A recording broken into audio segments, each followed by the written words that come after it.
Many people marvel at the allure of winemaking.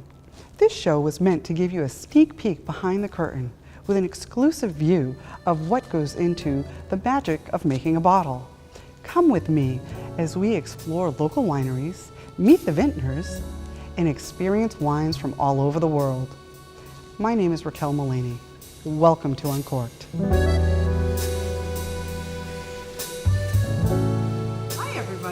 Welcome. I'm so excited to have today's guest.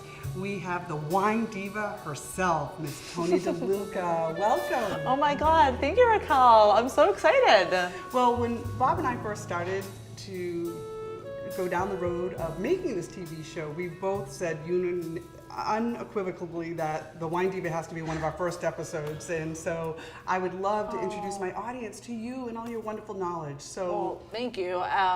I love you, you know that. We got along from day one because you are so vibrant and bubbly, and your hubby is awesome, and I love your winery, what you guys are doing, and it's actually a privilege for me to be here hanging out with you. Well, thank you so much. So tell me a little bit about yourself. Your story is pretty fascinating. Oh gosh, so wine. Yes. It is like such an alluring thing, right? Yes. So I think a lot of us get into the wine industry through backwards, kind of back roads, right? So I never thought I would be in the wine industry. I got my degree in criminal justice. I was working for the Department of Justice in the civil division. Mine's in psych. I know, right? I was just, living in Northern Virginia, working in DC, and like just looking for something to do on the side, looking for something that was just my own, a weekend gig, and a local winery was looking to hire somebody for the tasting room and to like do tours and just talk with people about wine. I knew nothing about wine, I didn't drink wine. Oh my goodness. And I went for the interview and the guy like laughed at me. He's like, you know nothing. And I'm like, oh, come on, like I can learn, I'm a fast learner. I was like, I guess I used my feminine wile and ended up getting the job. And from that point on, I was just totally hooked. I was mesmerized. I started like going out more and more to the winery. The winery's name is Crystal's Vineyards. And it was like I was living the week for the weekend, but not so that I could, like most people, like have fun on the weekend, so that I could like go to my second job and be at the vineyard, be around wine, be around the winemakers. Eventually, the winemaker at the time asked me if I wanted to like get my hands dirty, learn how to make wine, and invited me to do my first harvest. And so exciting. It was wild. I took a sabbatical from my DOJ job, which is, I don't think now that probably would happen. I mean, I was a lucky gal that I was able to work that out. And after working that first harvest, I started the bug bit you. Yeah, I started bebopping around, learning how to make wine hands-on. I did stints in France, New Zealand, California, and so at what point did you decide that you were going to go head first to become a sommelier? Because that is scary stuff. Yeah, I mean, I always thought that I was going to be a winemaker, and my vision was that I was going to go out to California and just like run barefoot in the grass with like flowers in my hair and just like be this hippie winemaker. And I got out to California, and the weirdest thing happened to me, Raquel. Like, this has never happened to me before, but it was the first time in my life I felt homesick. Oh my goodness. Isn't that weird? I had been away from Massachusetts. I grew up in Massachusetts, and I'd been away from Massachusetts for over a decade, and I was out in California thinking like, this should be my, this should be my heaven. This is like the place I always thought was like perfect for me. Right. And I missed being around massholes. Oh. I miss my jabronis, you know what I mean? So. Do we have to break that? And I just was out in California, and it wasn't like what I thought it was going to be. I love California, don't get me wrong. Like, if you were like, Toni, let's go to California and drink some wine. We do our Thelma and Louise routine. Oh yeah, I'd be like, whose car? Yep. Like, let's do it. Your new RAV4. Yeah, exactly. I'd be like, come, let's go. But yeah, I just started missing Massachusetts. Yeah. Isn't that so weird? No, because I couldn't live anywhere else in the world but here. I mean, so I literally packed up my car, drove back, and when I got back here, I was like, oh God, what did I do? Like, now, back where's in my wine? Massachusetts, what do I do? Like, everything I knew was in production. Right. And so that's kind of what spawned me to start to look to get my sommelier, because I was like, I need to diversify. There's only a handful of brave people, your husband being one of them, that can do a good job making wine in Massachusetts. Thank you. I was like, I have to find another niche, and I got involved in retail, and I was really passionate about education, and you know I like to talk, and I like to be around people. We like to talk. I know, I like to be around people, and so I thought, you know, maybe like wine education, like finding a really good niche at a retail store that will let me like be creative. And that's kind of, I started studying to get my somm through the Court of Master Sommeliers. Okay. And I got my certified somm a couple years ago, and that's kind of what made me want to go in that direction, because I knew like production would be limited. I'd have to broaden my horizons a little bit. So we all know the movie Somm. Yeah. What is the most interesting thing or shocking thing that you learned when you went through that process? Yeah, I mean, it is extremely intimidating, and because of the You're my documentary, hero. Because of the documentary Somm, everyone wants to be a sommelier right now. So there's the competition. That scared the crap out of me. Yeah, than it ever has been. Now there are different levels. So I have my certified. There's advanced, and then there's master sommelier. So the documentary that became famous and what people know about and hear about that's so hard is the master sommelier level, which I'm not. I'm a certified. But even still, I think you have to, you know, you're bleeding wine. Yes. You're literally drinking a lot of wine, which is fun, but you're bleeding wine. Like your whole life becomes about wine. Really? You have to research wines from all over the world. You have to taste wines from all over the world, taste them blind. Yeah. I mean, I remember I would basically I'd give friends money and send them to the store. Yep. They'd buy a bunch of different wines and then set them up blind. Yep. And I would just test myself. And have to do that daily. Well, that is an amazing segue to talk about. We have four of your favorites in front of us. So let's talk about this first bottle that we have here. I love the bubbles. The Grenier champagne. So you asked me to pick 4 favorite wines, and I feel like I'm not a mother, but you are. You can't pick a favorite kid, right? So it's really hard for me to pick a favorite wine. So I decided I'd pick categories, because right now I'm really interested in 4 categories that I think are really fun and on the rise and becoming more and more popular if they aren't already popular. So the first one is champagne, because let's face it. Is it champagne or sparkling wine? This is, I love all bubbles, but what I have here is the Champagne Grenier Brut Blanc de Blanc. So this is a champagne. Okay. So, tell our audience why I asked you that. Yeah, I was just gonna say, like, that's one misconception, is a lot of people will come into the store and ask for champagne, but they really mean affordable sparkling wine. Champagne is actually a region in France that specializes in the traditional method of sparkling wine. So yes, champagne is a term that is often misused, but that's okay, because that's why I'm employed, to sort of help customers navigate through all the scary lingo of the wine world. We aren't all expected to know what champagne is right off the bat, right? So I love how don't aim at me. I won't kill you, I promise. So one thing about opening champagne, by the way, now that I have you guys, is a lot of people take the cage off, which is bad, and they twist the cork, which is bad. You're actually supposed to twist the bottle, because you need to be in control the whole time. And by twisting the bottle, you're not allowing the cork to go anywhere. All it has to go is directly into your hand. So I greatly appreciate that demonstration, because I almost lost an eyeball one time talking and shaking the bottle, and took the cage off and continued to talk. So thank you. I specifically chose Champagne Grenier in a Blanc de Blanc style because my favorite grape variety is Chardonnay. And a lot of people don't realize that. I didn't know that about you. Yeah, I love Chardonnay, and people always, whenever I say that, people always balk at me like, oh, you like Chardonnay? Because they're thinking of one thing. Really cheap California Chardonnay that is mass-produced and heavily oaked, right? So me, I love Chardonnay because it's the grape variety of white Burgundy, it's the grape variety of Champagne, and I think if you have a really beautiful, well-done Chardonnay, there's nothing better than that. Well, I'm going to let you convince me. Cheers. Cheers. Oh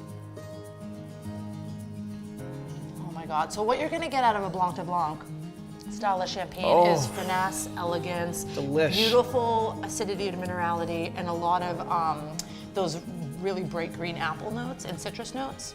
This is So fantastic. I think of like Blanc de Blanc champagne, sort of like Audrey Hepburn.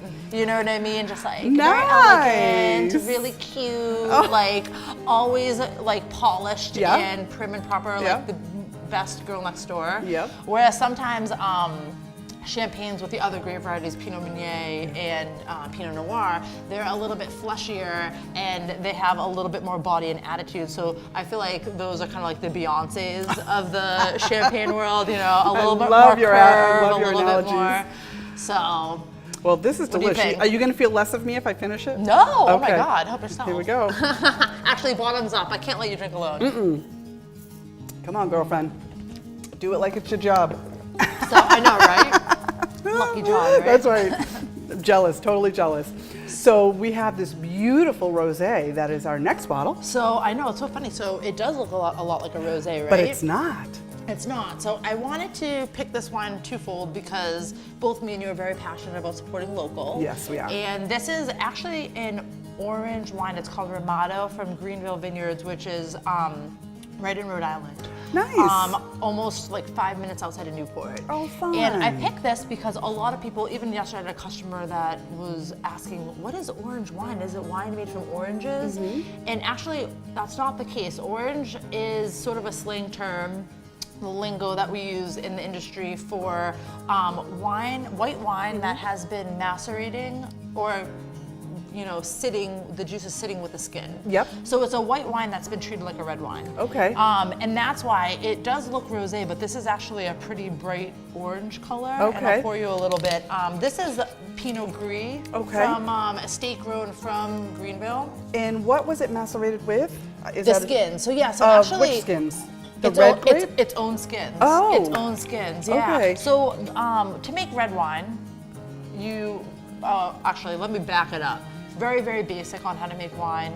Juice comes out clear. And it has Regardless to mix and if it's a mingle white grape or a red grape, the And juice is always light. And it has to, I call it marinating. It Yes. has to marinate with the skins to extract color. With white wine, back in the old days, before refrigeration, people were always making white wine this way because they needed the skins for preservative. Like the skins gave phenol compounds which help the wine age. And when refrigeration came around, there was no need to do that anymore. Light, aromatic white wines kind of dominated. But everything comes back around, just like my bell bottoms. And Girl. I know, right? And people are starting to rediscover this sort of like old-fashioned way of making white wine. Okay. And it's funny because like in Italy and Georgia, the countries, not Georgia the state, they're like, we've always done it this way. Oh. It's like an ancient technique that never really died. Right.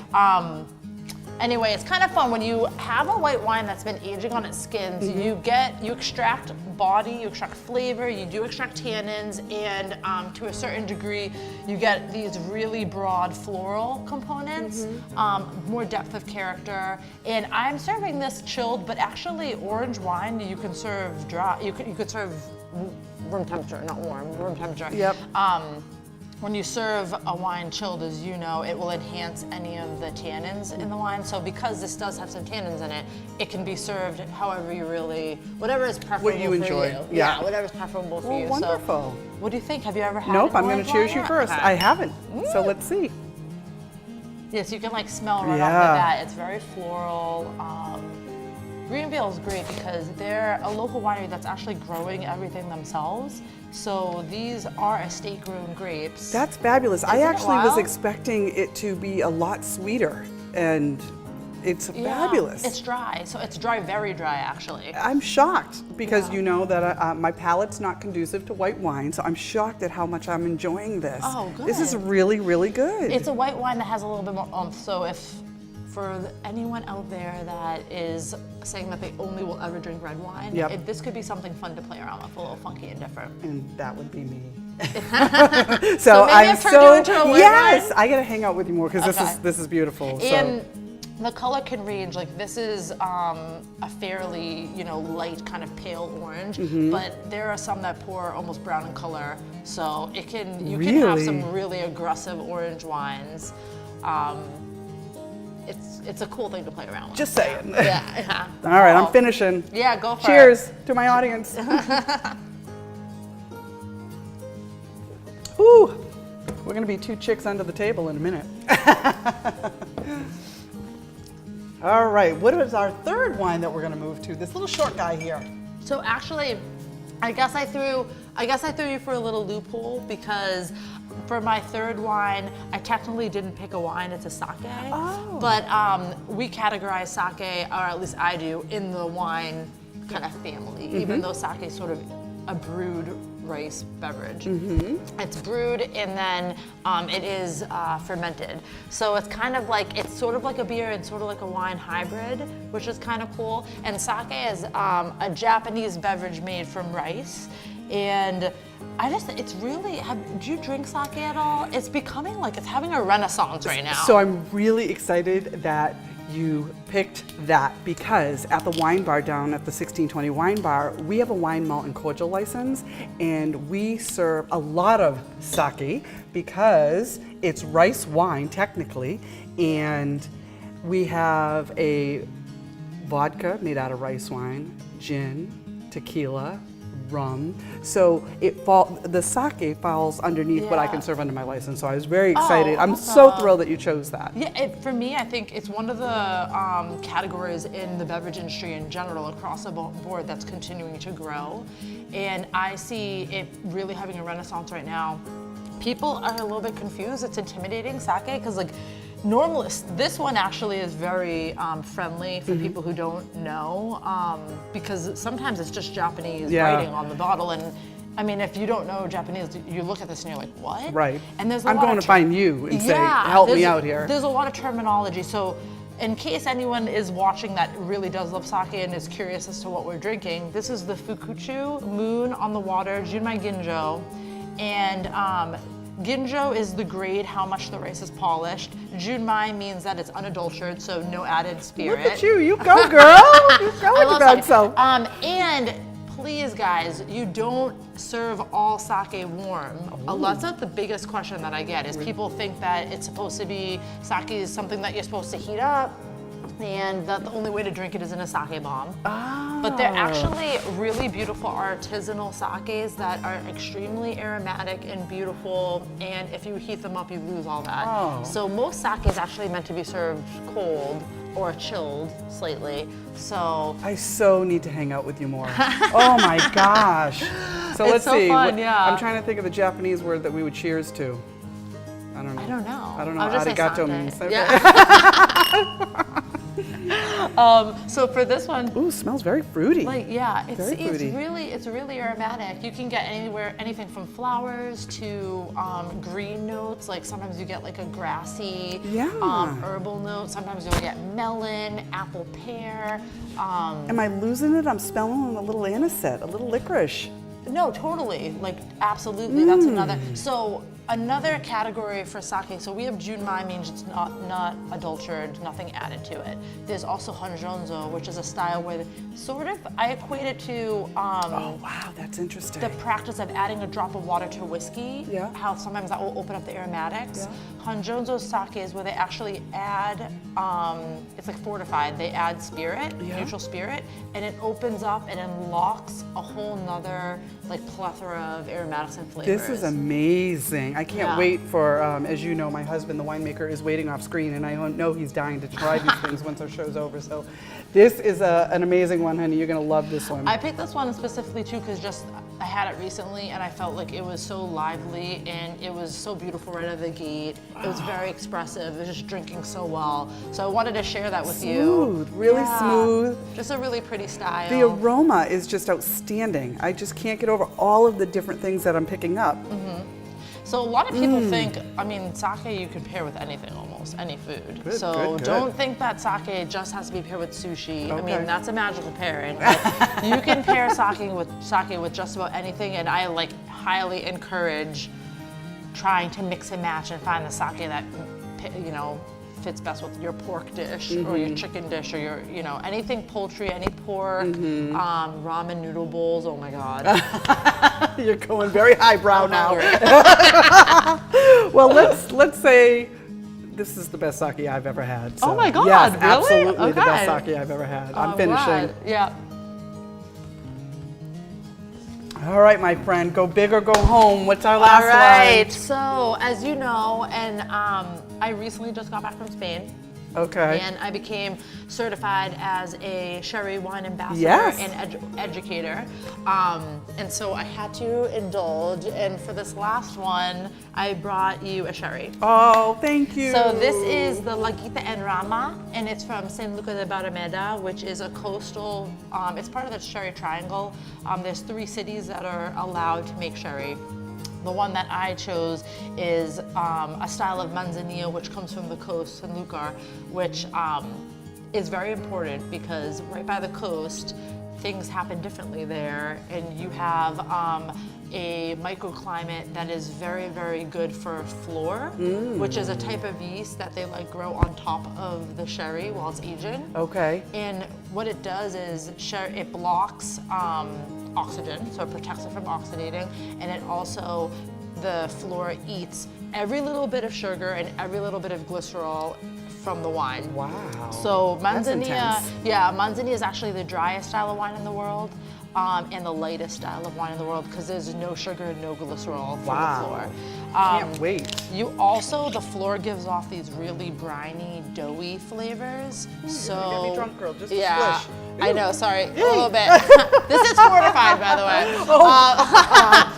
So basically, what we're having here with this manzanilla is the lightest style of wine in the world, the driest style of wine in the world, and it's extremely briny. Wow. And you actually get like this. It's like basically liquid ocean water, Oh, which to you might not sound good, All but to right. me is like amazing. I'm going to trust you on that one when I give this one a swirl. 'Cause, And also, en Rama. ooh, I don't know, guys. En Rama means direct from cask unfiltered. So if you see a sherry that says en Rama on it, it's no fining, no filtered. You brought me ocean water. I know. I brought Sorry. you liquid salt. Oh my God. But actually, that's why sherry is so good to pair with food. Like, Okay. think of this with, okay, take a where's my sip. cheese? Take a sip and think of this with French onion soup. Oh, it's not as bad as it smells. Sorry. It's amazing. Yeah, okay, we'll go you with know that. what? You know what? Some people love savory. I love savory. I'm a salt fiend. Yeah. Give me a bag of chips over Yeah. a slice of cake any Yes. day. So for me, this is like, it just tastes so salty. It's not literally salt in here, but because there's no sugar and there's no glycerol, it accentuates the part of your tongue that signifies like that umami salty flavor. Yep. This is, I can tell that Oh you no, have a I'm gonna question finish mark it. about this. I'm Do gonna you go like it? slow. I find I'm it broadening- fascinating. I'm broadening your I find that horizons. you are broadening my horizons. Let's go there because remember, I'm a hardcore red drinker. So Yeah. anything that's not red, this is so fun and so fascinating. And we are almost out of time, so I would love to give the last few minutes to you to tell me why Julio's? Why did you end up here? What do you do here? This place is not your average liquor store. First of Yeah. all, we're in this secret basement that is, this is not props, people. Where this we is host really, events, yeah. Yeah, this is really cool. So tell me a little bit about it. So I'm just really lucky. I'm really lucky. Ryan, the owner, reached out to me. He heard about me and heard about the was wine looking diva. for Who a didn't? wine. I know, looking for a wine director, and it was a beautiful like. Basically meeting of the minds because I just wanted to be at a place where I could be creative. I wanted to do events, I wanted to educate, and I wanted to have freedom, which isn't as easy as you think it is. Right. There's always going to be a boss telling you what to do, but Ryan's very Yeah, laid Bob. back. He's really restrained. Yeah, he basically just lets me do whatever I want, which is Wow. like perfect because there's a lot of crazy stuff going on this brain. And you pull off some pretty spectacular stuff. I mean, you're not just doing wine tastings. What else are you doing here? So we do festivals almost every month. I just did a sparkling wine festival and we did a Halloween festival in October. So there's always festivals, different, and most of them are time it's free. So free events where you can come and like drink to your heart's content, or I should say sample to your heart's content. And then I do educational platforms down here. So once a month I do a class called Liquid History because to me wine is more about just something that you drink. It's really like a slice of history. It's somebody's heart and soul that's going into this bottle. You're learning. Somebody said that wine's a passport to the world, Oh, and it really is. Like I really feel like like that. wine, it connects you to people Yep. across the globe, it connects you to cultures across the globe, and it's a way of traveling without leaving your room. So if people wanted to find out about these classes that you do once a month, where would they go to find out You that can go to information? our website, juliasliquors.com. You can follow me on Facebook, Tony DeLuca, on Instagram, Diva the Vines Tony on Instagram. I always am posting stuff about our events. The Facebook page, the Julia's Liquors Facebook page too, does a really good job with just posting all the events going on. Okay. There's something going on every week, so. And remind me, what was the phrase that you used when you said about the wine, that if there's a good experience that goes with the wine, Well, yeah, we were talking about a little bit earlier that, you know, there's not always going to be the perfect wine. Everyone has a different palate and likes different things. Some people like sweet wine, some people like dry, some like fruited wine, some like just grapes, Yeah. right? And I said, it's not really about the wine, it's about the experience. Wine's an experience, and creating a beautiful memory is what's important. And no matter what you're drinking, I think wine really helps you do that. So. my wine diva, my friend, Raquel! Ms. Tony DeLuca. Oh my God. Thank you so much for spending today with Thank me. you for coming. Cheers. Cheers. Thank you to my guests and to you for joining us today. I'd love to know what your favorite wine is, so email me at raquel@1620winery.com. You never know, we may feature your favorite on our next episode.